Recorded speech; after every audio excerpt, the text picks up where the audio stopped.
Binge the full week of The Ray Taylor Show ad-free over at inspireddisorder.com/plus. This is The Ray Taylor Show. Welcome to The Ray Taylor Show, where I bring you reviews of the latest movies and TV shows, as well as classic and foreign films.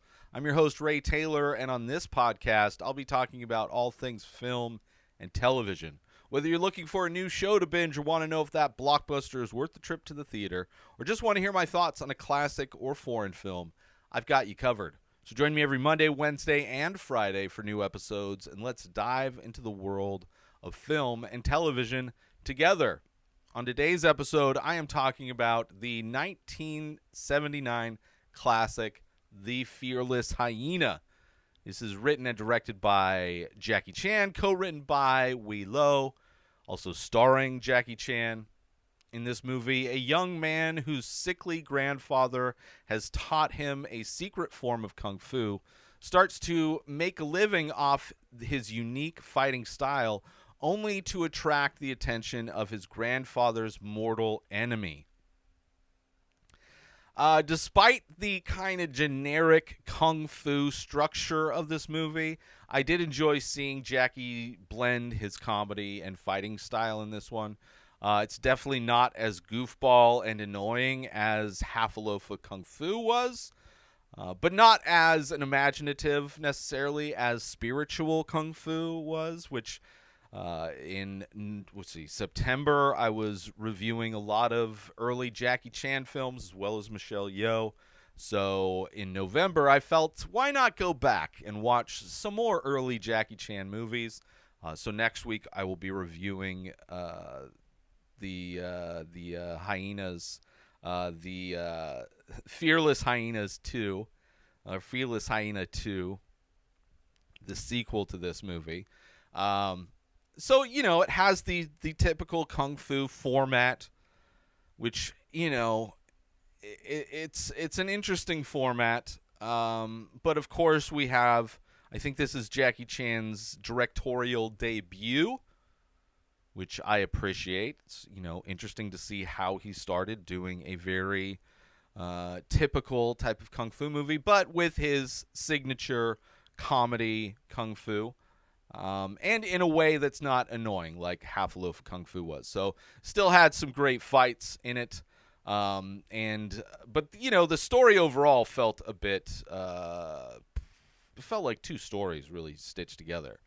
Right. It starts, of course, like many Kung Fu movies, starts with the big bad guy, in a battle, right? Seemingly looks like two guys out in the middle of nowhere fighting for reasons we don't really know, but that seems like every kung fu movie starts with like, hey, there's two guys, one of which is probably has nothing to do with the story, and then the other guy is going to be a big bad guy that will show back up at the end of the movie for the final battle scene. And this one doesn't. This starts very similarly to that. Not knowing who they are or why they're fighting. And then, of course, after the battle, cuts to a completely different story. Cuts to Jackie Chan's story in this. As, of course, in every Jackie Chan movie, I can't help but just call his character Jackie Chan. So forgive me. I don't even know what his character's name is. But it cuts to Jackie Chan's story, which in that... So there's the beginning intro that just introduces the bad guy that we don't see till far later. And then it cuts to, in this movie, cuts to what could be its own story. And then about halfway through, cuts to another story, both involving Jackie Chan. But, the connections between the two story, not a whole lot of connective tissue. But I would love to... in talking about the format of Kung Fu movies, I would love to dive into more Kung Fu movies just to see how directors played around with the format, but also see when they started to break free from that format as well, and change it. That would be, I'm sure, would be a fun exploration in studying that type of film. And like I said, this is basically two unrelated stories. It felt like, anyway, two unrelated stories stitched together, right? And the characters from one of the story don't even show up in the second part of the story. And there's a person that shows up for the second part of the story with no idea who this character is, but ends up being a major part of the second half of the story. So despite liking both of the disconnected stories, I wish there would been a little bit better writing of stitching those two stories together, which I don't think would have taken much to do so, to have had some of the characters from the first story appear and help and be effective in some way in the second part of the story. But other than that, still some great classic Jackie Chan fights. And the end battle, the end fight scene is pretty epic. I do love, like, when it turns into the second story is my favorite part of this. Although there's some fun parts of the first part of the story too. But I do want to get into spoilers, talk about specifics of this movie. Obviously, it's a classic Jackie Chan movie. I assume people have seen it, but if maybe not, you don't want to be spoiled. I can't imagine being spoiled on a kung fu movie being too impactful. But regardless, spoiler warning for the Fearless Hyena. So this movie opens, right? How this movie opens, introducing the big bad guy. Two guys running away, right, with their injured master, right? They tell him to hide as they're running away from the big bad guy and the big bad guy's assistants, his helpers, his henchmen, right? And they get murdered by the rival master and like his two disciples or whatever, as their master is hidden with an injured leg. Never see that guy again, I assume. Or maybe he's the guy that shows up later. Actually, that would make sense. If he's the guy with the crutches later, that would make sense. Didn't put it together. Not sure if he does. Wouldn't be surprised if it's a completely different person. But the scene only serves to introduce the big bad guy that we'll see in the later half of the movie. Let's take a short break from this episode. Listeners, are you an art lover like I am, or simply someone who appreciates unique creativity? I've got something you'll adore. Dive into the world of the many faces, an ongoing series of mesmerizing ink paintings on paper. Each piece is a captivating blend of abstract and surreal, always presenting a face that tells its own story. The dedication behind this series is unmatched, with new paintings being released daily. And if you're thinking about owning one, you're in luck. You can start with a 4x6 painting for just $20. And if you desire something grander, there's always larger sizes available with prices to match. Imagine having an original piece of art infused with emotion and mystery gracing your space. So if you're intrigued, don't wait. Check out the entire collection and get your own at inspireddisorder.com. Own a piece of creativity that truly stands out. Now let's get back to the show. But then we cut to the first story, which it's Jackie Chan living with his grandpa who's training him. And, of course, Jackie is a goofball, goofing off, getting punished, as he does in all of these early movies, for goofing off. He's always goofs off, and he always gets punished.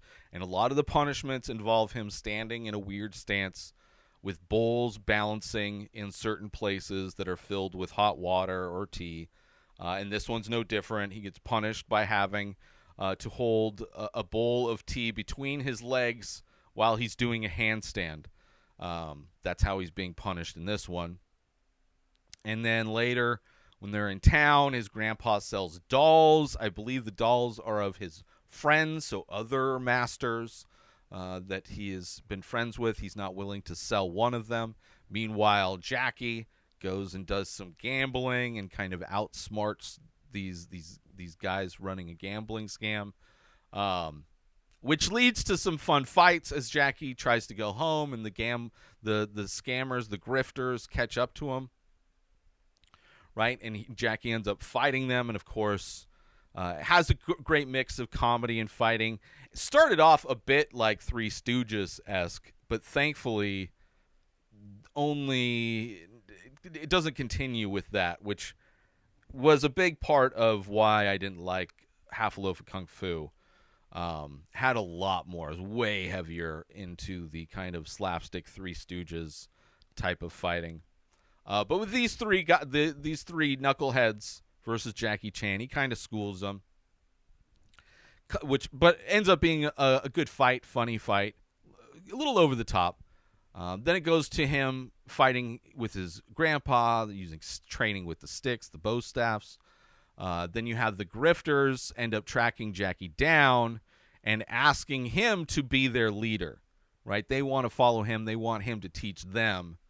And they take him to their teacher who runs a school. And they try to make a deal with Jackie to teach at that school that's not doing very well.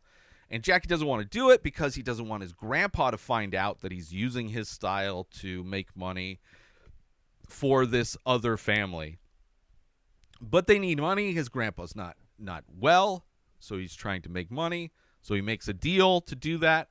And then these rival teachers show up to challenge him. And we get a bunch of fun fights where Jackie's fighting these different teachers that show up to challenge him. And Jackie's wearing these different disguises. The first one's this like cross-eyed. He's a shit shoveler. This cross-eyed guy with a weird mustache. Different fights, he has different mustaches. Which there's a scene where he's like talking to a guy that kind of looks like the disguise. This coffin salesman, I think. Random scene. Never shows up later. But we get all these fights with Jackie dressing up in these interesting costumes, right? And he embarrasses these teachers. There's the first fight where he's using the benches and tables and a heavy bag. Just great use of objects, as Jackie is known to do. And then after he finishes beating this teacher, embarrassing him, he's sent back to go shovel shit or whatever, which in reality he's just going back and relaxing and lounging until the next person shows up. And then there's another great fight where a master shows up with a sword, and Jackie acts like he won't be able to win unless the dude raises the money he's going to pay him. So he's ending up like kind of defending against this guy with the sword while also renegotiating his contract, which is a lot of fun. Kind of reminds me of John Wick Chapter 4, where one of the new characters in Chapter 4 was renegotiating his contract while also fighting. Pretty great. And of course, once he gets the higher pay, he just effortlessly beats the guy, schools him using a bow staff. Then this big guy shows up, and Jackie decides to dress like a woman. Very awkward fight. Very awkward fight. Kind of funny, but mostly awkward. And of course, eventually the grandpa finds where Jackie's been stashing the money, and Jackie has a note that, like, if I don't survive, I made all of this money to help you, so you don't have to worry about money anymore. And then that leads his grandpa to this school where he sees Jackie fighting, and then Jackie ends up running away, realizing that he disgraced his grandpa. And then it turns into the second story. Then it turns into this where Jackie's just like depressed on the side of the street. The big bad guy and his disciples are walking down the street looking for his grandpa. And unknowingly, Jackie points out where his grandpa lives. And so comes to find out that, okay, this is the big bad guys out for his grandpa for some reason. We don't know why, but the big bad guy from the beginning of the movie has shown up again.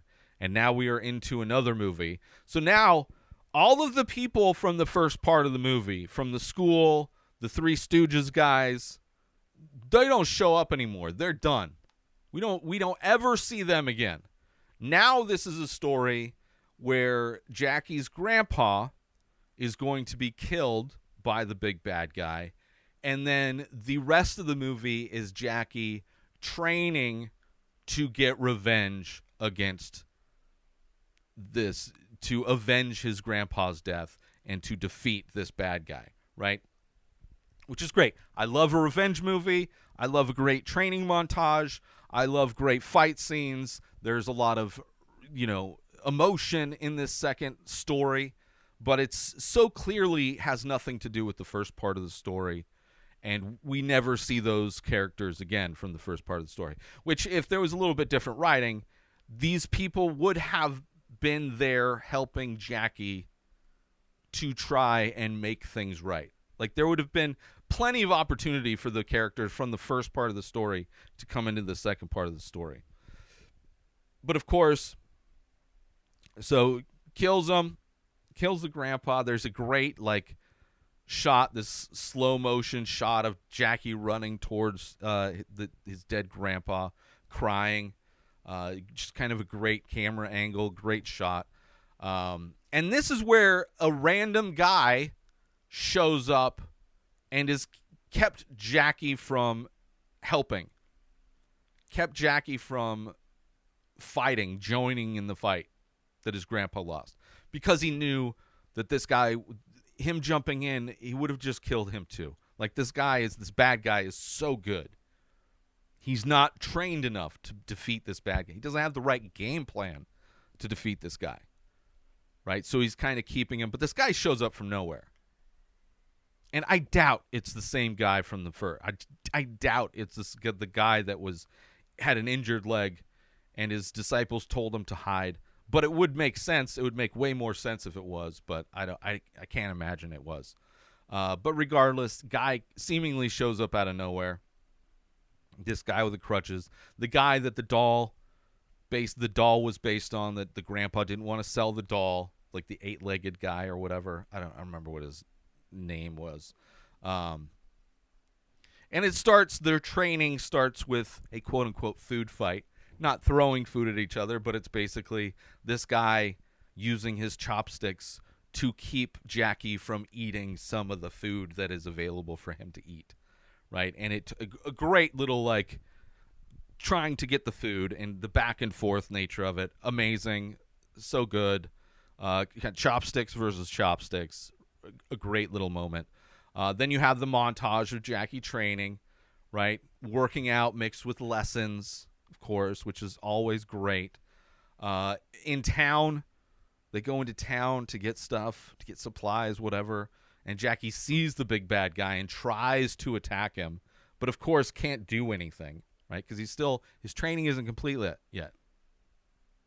And he lost his voice, so they think he's crazy because he can't say anything. They have no idea why he's attacking them.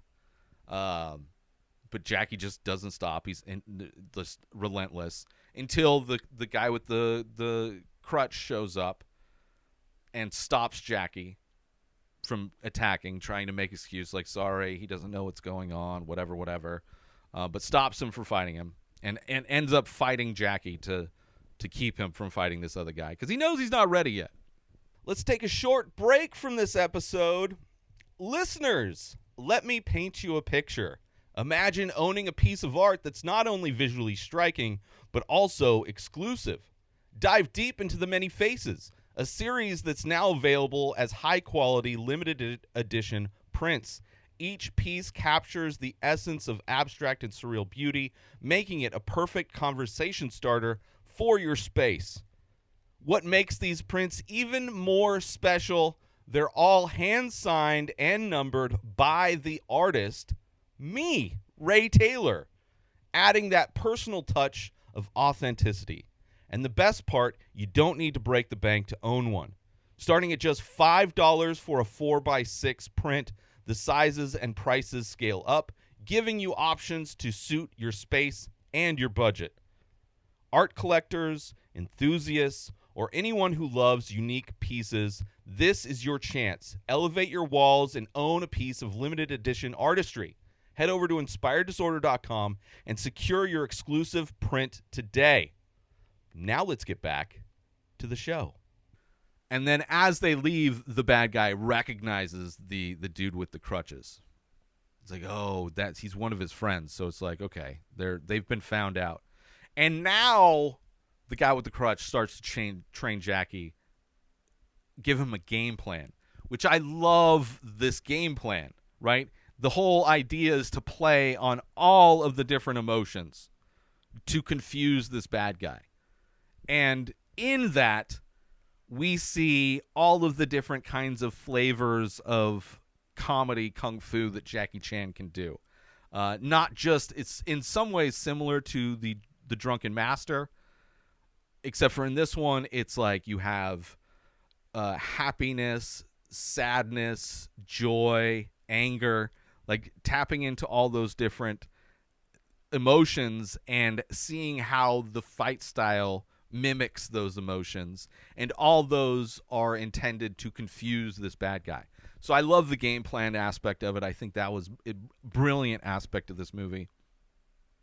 And then we get the final battle where it starts with Jackie fighting the bodyguards at first, and who are attacking his new master, the dude with the crutch. They start obvious great training montages as well with Jackie and this guy. But then the final fight, they attack his master, so he's off to defend him. And these disciples have weapons, of course. So you have 3 guys with weapons. Great fight watching Jackie fight these 3 guys. Then you see the leader show up, and you see Jackie attacking him and losing again until he remembers, right, that when the white-haired asshole, as they call him, he tells Jackie that he lost his chi, right? You lost your chi. And Jackie's like, that reminded Jackie, he's like, oh yeah, I have a whole game plan. So then he goes into being depressed, sad. That's like, I did lose my chi.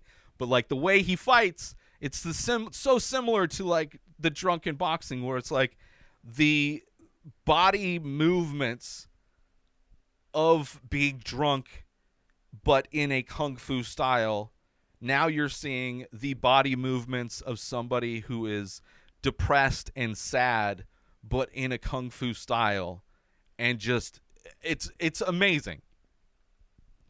So he remembers the whole thing, ends up going into happy mode where he's like giggling, and then sad mode when, you know, the guy gets in a good shot or whatever, he gets into sad mode, then into joy. When the dude starts grabbing pressure points, which is kind of like his finishing move that we saw in the beginning of the movie.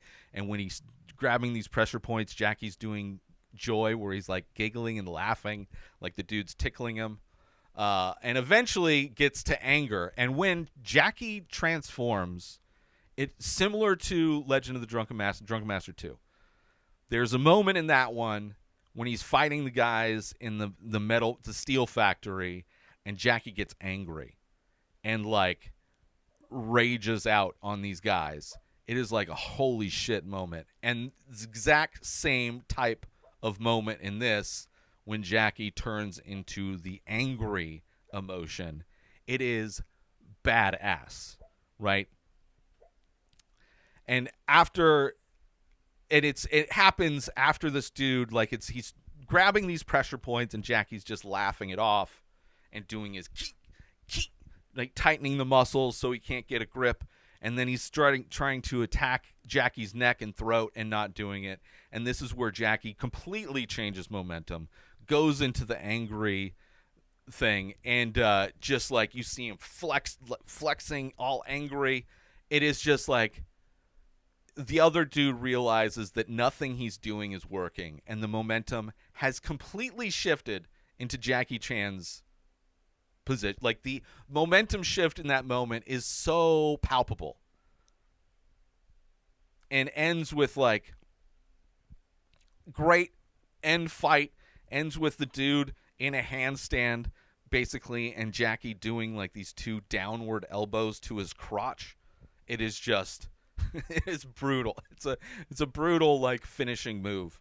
And then he cries out to his grandpa. Amazing. Like that momentum shift. The final fight is amazing, right? That's one thing with a lot of these movies. They got to sprinkle in fun fights throughout, right? The story, whatever. Fun fights throughout. Training montage, great. I love the game plan in this. And that final battle, that's where it has to shine to make it all worth it. But yeah, the format, basic kung fu movie, not the best, right? Starts with the big bad battle, then cuts to a completely different story that somehow leads to the big bad guy in the end. The two separate stories stitched together. One story of him fighting for a school in disguise so he doesn't shame his family while he's fighting for somebody else, then cuts to this completely other story where none of those people from the first story show up, where he's squashing this vendetta that this big bad guy has, not only against his grandpa, but against his new teacher. And no real connective tissue, but still a lot of great fights sprinkled through. You know, I do like both halves of this. I think they're both interesting. The revenge part, obviously, I liked a lot more. You get the training montage in that second part, you know, the learning of the game plan, which is great. And that end fight is amazing as well. You know, the other story was fun, seeing Jackie in different disguises, fighting different challengers. But ultimately means nothing. All those people are completely irrelevant in the second part of the story. But still a lot of great fights throughout, a mix of Jackie Chan's comedy with great choreography. And I'm really interested to see how well the sequel goes next week, to see what story is told. Like, are those people back? Do they stick around for the whole movie? Is the format the same? How much of it is exactly the same? It'll be very interesting to see how Fearless Hyena 2 pans out, which I'm looking forward to. But I want to thank everybody for tuning in to this episode of The Ray Taylor Show. I do hope you enjoyed my thoughts on the Fearless Hyena. Don't forget to tune in every Monday, Wednesday, and Friday for new movie and TV show reviews. And join the conversation by leaving a comment or rating on your favorite podcast platform or over on youtube.com/Inspired Disorder if you're watching these episodes, as they are all available in video format. Until next time, enjoy the show. Subscribe to The Ray Taylor Show on YouTube and everywhere podcasts are found. Binge the full week ad-free over at inspireddisorder.com/plus. Purchase Ray Taylor Show merch over at inspireddisorder.com. Have a wonderful day, everybody. Peace out! Today is the day where you wake up and you realize that everything that you've been dreaming about, everything that you've been wanting, every goal and wish and hope that you've ever had can become real. Dreams can come true. What you manifest in your mind, you can bring to reality.